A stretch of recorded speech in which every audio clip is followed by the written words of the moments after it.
সাধুর মতো দেখতে, যাদের অনেকে পাগলও বলে থাকেন, এমন একজন বয়স্ক ব্যক্তিকে জোর করে চুলদাড়ি কেটে দেওয়া হয়। সম্প্রতি সেই ভিডিও সামাজিক যোগাযোগ মাধ্যমে ভাইরাল হলে ভুক্তভোগী বৃদ্ধ হালিমুদ্দিন আকন্দ নিজেকে আড়াল করে চলছেন। এ নিয়ে দেশ জুড়ে চলছে নানা আলোচনা সমালোচনা। সত্তরঊর্ধ্ব হালিমুদ্দিন আকন্দ ময়মনসিংহের তারাকান্দা উপজেলার কোদালিয়া গ্রামের বাসিন্দা। তিনি উন্মাদ, পাগল বা মানসিক বিকারগ্রস্ত নন। সংসার জীবনে তিনি পুত্র ও কন্যা সন্তানের জনক। দীর্ঘ 34 বছর যাবৎ জ্বর ছিল তার মাথায়। হযরত শাহজালাল রাদিয়াল্লাহু তাআলা আনহু ও শাহপরান রাদিয়াল্লাহু তাআলা আনহুর ভক্ত তিনি। গত কোরবানির ঈদের কয়েকদিন আগে কাশীগঞ্জ বাজারে হঠাৎ করেই একদল লোক এসে তার মাথার জ্বর চুল জোরপূর্বক কেটে দেন। তখন সাধু মানুষটি প্রাণপণ চেষ্টা করেও নিজেকে ছাড়িয়ে নিতে ব্যর্থ হন। না পেরে শেষ পর্যন্ত অসহায় আত্মসমর্পণ করে তিনি বলেন, আল্লাহ তুই দেখিস, আল্লাহ আল্লাহ তুই দেখিস, আল্লাহ তুই দেখিস। ওই ঘটনার পর থেকে নিজেকে আড়াল করে চলছেন আলিমুদ্দিন। মানসিকভাবেও ভেঙে পড়েছেন তিনি। বাজারে গেলে একটা গরু বইছি, এই গরু সবসময় বই তাই এই গরু গিয়া বইছি বইলে সারা কয়েকটা সুরত খাইছি। হারলে বাজে তারা 4-5 জন হেন বইছে, আমার ডাহে কয় চা খাওয়াই, আমি চা খাই না, নাস্তা খাওয়াই আমি খাই না হচ্ছি। বাদে আস্তে আস্তে তারা গরু আইছে, আয় আমার গড়তে চাচ্ছে বাইরে উঠছে, বাইরে বাদে নিচে বাইরে আমি শিক্ষা ডুকার হতাছি, আল্লাহ আল্লাহ করতেছি। এখন এটা কই নেওয়া হতাছি, বাদে নেওয়া এরম যাতে আমার হলাই দিচ্ছে, হলাই দেওয়া পিছিয়ে আটটি নিয়ে আইবা, বাদে হালাই দেওয়া বাদে আমার চুল কাটছে। এখন দেখেন এরপরে যখন চোখের হাওয়ারও দেখা যায় না, এই ঘটনার পরে আমার চোখের হাওয়ারও কমিয়ে থাকা। হালিমুদ্দিনের স্বজন ও এলাকাবাসীরা বলছেন, পরিকল্পিতভাবে তার চুলদাড়ি কেটে দেওয়ায় শারীরিক এবং মানসিকভাবে অসুস্থ হয়ে পড়েছেন তিনি। ব্যক্তি স্বাধীনতার ঊর্ধ্বে গিয়ে যারা এই কাজটি করেছেন তাদের বিচার দাবি করেন তারা। জোর করে চুলটা কাটছে। বাংলাদেশ একটা স্বাধীন রাষ্ট্র হিসেবে সবারই স্বাধীনভাবে চলাফেরার অধিকার আছে। তো উনি অধিকার রাখার দায়িত্ব বা উনার পাহাড়ে যে অধিকারটা আমি রাখি বা আমি চলাফেরা করি স্বাধীনভাবে, ওটা ওনার একান্তই কাম্য। তো জোর করে যেহেতু ওনার চুল করে এভাবে এলাকার বিভিন্ন লোকজন কাটছে, যারা কাটছে তাদের বিচার, ওটাই আমরা চাওয়া। উনি আমাদের গ্রামের মানুষ, খুবই ভালো, কোনো খারাপ না। মানুষ বলতে পাগল, উনি আসলে পাগল না, চলাফেরা করে উনি ভালো, উনি উনার মতো চলে। আর আমরা মতো চলি। উনি কারো কাছে টাকা পয়সা চায় না, কোনো জোর দোস্ত করে না। রুগীরা মাঝে মাঝে আসে, যারাফেরা করে, হয়তো কারো ভালো লাগে এই জন্যই তো আসে, না হয়তো আর আসতো না। আর উনি যে চুল দাড়ি, উনি ওইটা নিয়ে কোনো মন্তব্য নাই। উনি ভালো মানুষ, উনি চলাফেরা করছে তার ডাসে নিয়ে।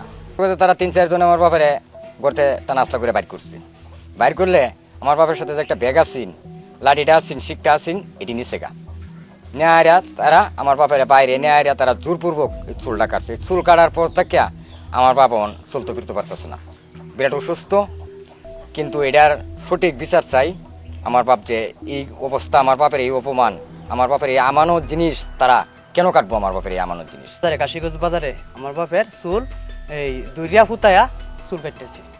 বাদে আমার ফোন দিছে, এই আমার চাহাতো ভাই মাস্টার ফোন দিছে যে এই যেটার অসুখ তোর বাজারও যা গেতে আমার ভাইয়ের চুল কাটা। কাশীগঞ্জ বাজারে জ্বালা হইছি, গিয়া বইছে, জিরাইছে আর এর মধ্যে গিয়া 2-4 জনে গিয়া ধরছে, দাদা ধরে আইরা ফুটাইছে, ফুটাই আইরা চুলটা কাটতেই।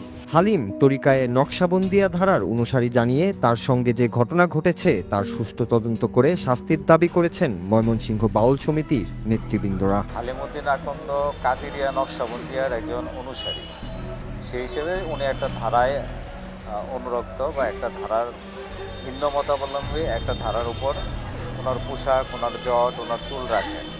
সেটা যে কেউ রাখতে পারে, সুফি, বৈষ্ণব, সাধু, ফকিরি। উনি ফকিরি আলী চলেন। ওনাকে জোরপূর্বক তার চুল, জটা এগুলি কাটা ফেলানো হয়েছে। এইটা একটা মানুষের ব্যক্তি স্বাধীনতার উপরে, ব্যক্তির স্বাতন্ত্র্য বোধের উপরে এটা একটা আঘাত। এবং আপনি যদি মানবিক দৃষ্টি দিয়ে দেখেন, সেই ক্ষেত্রে এটা মানবতার প্রতি একটা আঘাত। আপনি জোরপূর্বক কাউরে কিছু করতে পারেন না।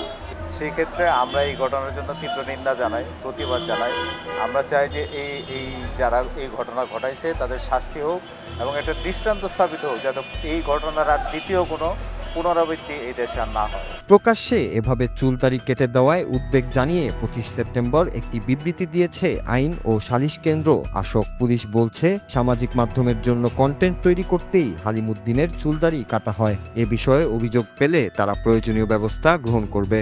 বিষয়টা হলো গত কুরবানি ঈদের প্রায় 10-15 দিন আগের ঘটনা। অজ্ঞাতনামা 3 জন লোক, ওই যে হুজুর টাইপের, যেটা আপনারা ভিডিওতে দেখছেন, যে তারা মানে কন্টেন্ট তৈরি করে টিকটক।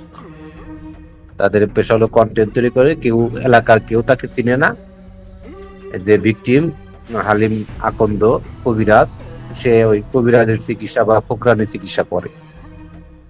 এখন তার মাথায় ওই যে চুল ছিল, সেই চুলগুলো কাটছে। কাটার পর তাকে গোসল করাইছে, তারপরে নতুন পোশাক দিছে, ট্রাউজার দিছে আর দিছে, এটাই আর কি।